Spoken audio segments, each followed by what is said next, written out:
Family life പോലും പല ആൾക്കാർക്കും നമ്മൾ ടിറ്റ് ഫോർ ടാറ്റായിട്ട് മറുപടി പറഞ്ഞ് അടിച്ച് തോപ്പിച്ച് എൻ്റെ അടുത്ത് ആ കളി, നമ്മുടെ അടുത്ത് ആ കളി എന്ന് പറഞ്ഞുകൊണ്ട് ജീവിക്കുന്നതിലാണ് ചില ആൾക്കാർ. ഇപ്പോൾ ചില ആൾക്കാർ പറയാൻ കേൾക്കാൻ പറ്റില്ല, വളരെ സ്ട്രോങ് ആയിട്ടുള്ള ഈഗോ സ്റ്റേറ്റ്മെൻറ്റാണ്.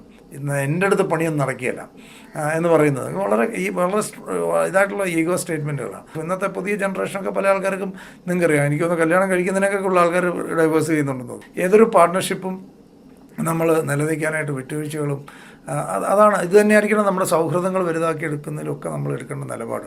നഷ്ടം എന്ന് പറഞ്ഞാൽ ഒരിക്കലും സാമ്പത്തികമായിട്ട് ബന്ധപ്പെട്ടല്ല റിയലായിട്ടുള്ള നഷ്ടം. പക്ഷേ സാധാരണ ആൾക്കാർ ഏറ്റവും കൂടുതൽ ഭയപ്പെടുന്നത് പൈസയാണ്. അതുകൊണ്ടാണ് പല ആൾക്കാർക്കും പൈസ കിട്ടുകയില്ലാത്തത്. വെൽത്ത് എന്ന് പറയുന്നത് ആദ്യം ഭയം മാറുക, ദൈവത്തിൽ വിശ്വസിക്കുന്നുണ്ടെങ്കിൽ അടിയുറച്ച് വിശ്വസിക്കുക. അതായത് പകുതി ഹാഫായിട്ട് വിശ്വസിക്കാൻ പറ്റില്ല, ഒന്നെങ്കിൽ വിശ്വസിക്കുക. പുള്ളിക്ക് വിട്ടുകൊടുത്തിട്ടാണ് ജീവിക്കുന്നതെങ്കിൽ പിന്നെ ഭയപ്പെടേണ്ട ആവശ്യമില്ല.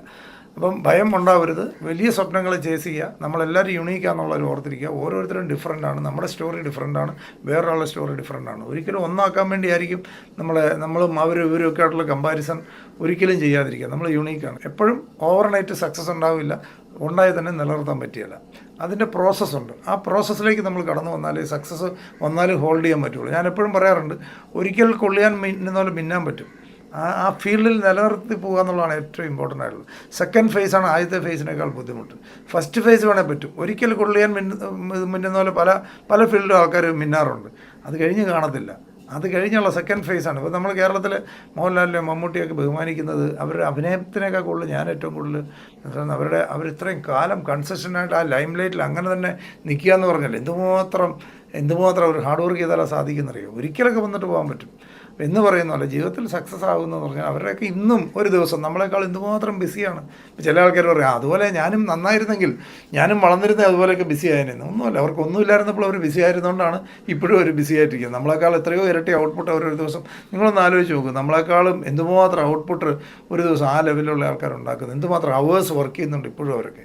നമ്മൾ വളരെ റിലാക്സ് ആയിട്ട് രാഷ്ട്രീയമൊക്കെ പറഞ്ഞ് നമ്മുടെ ഭാഗ്യമില്ലാത്തതുകൊണ്ടാണെന്നൊക്കെ പറഞ്ഞ് ആരിലേക്ക് പറയാം. മറ്റവൻ്റെ തലയിൽ വരച്ചിരിക്കുന്നത് ഒരു തലയിൽ വരെയില്ല.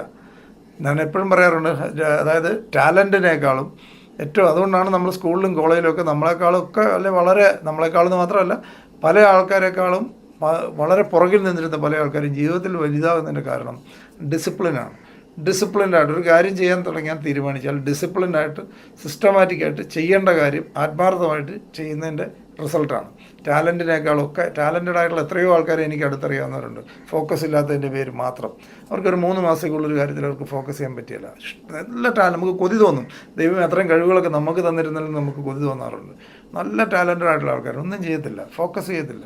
എത്രയോ ആൾക്കാരുണ്ട്. അതേ സ്ഥാനത്ത് ആവറേജ് ആൾക്കാർ അവർ ഫോക്കസ്ഡായിട്ട് ഡിസിപ്ലിൻഡായിട്ട് വർക്ക് ചെയ്താൽ അവരാണ് ലോകത്തിൽ അത്ഭുതങ്ങൾ സംഭവിപ്പിച്ചിരിക്കുന്നത്. വേറെ ആരും അല്ല, ടാലൻ്റ് അല്ല, മനസ്സിലാക്കുക.